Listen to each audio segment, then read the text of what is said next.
Channel of Vadodara. શિયાળાની ઋતુમાં ઠંડીની બરાબર જમાવટ થતાં જ ડભોઈ શહેરના બજારોમાં વસણાની માંગમાં ઉછાળો જોવા મળી રહ્યો છે। શરીરને તંદુરસ્ત રાખવા માટે ભારતમાં વર્ષો જૂના દાદીમાના નુસ્ખાઓમાં જેને આયુર્વેદોમાં પણ વસાણા ખાઈને શરીરને તંદુરસ્ત રાખવાની વાત કરવામાં આવેલી છે। ત્યારે ડભોઈ શહેરના બજારોમાં શિયાળાની ઠંડીનું આગમન થતાં જ વસાણાની ચીજવસ્તુઓની માંગમાં વધારો જોવા મળી રહ્યો છે। શરીરના સ્વાસ્થ્ય વધારવા માટે વર્ષોથી ઘણા બધા લોકોના ઘરોમાં આજે પણ શિયાળામાં વસાણા બનાવવાની પરંપરા ચાલુ જ છે।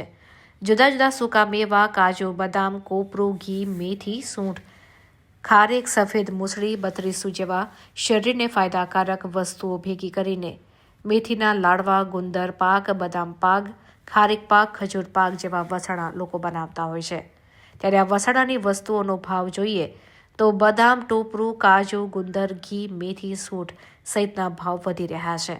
તેમ છતાં શરીરના સ્વાસ્થ્ય માટે વસાણાની માંગ દિન પ્રતિદિન વધી રહી છે।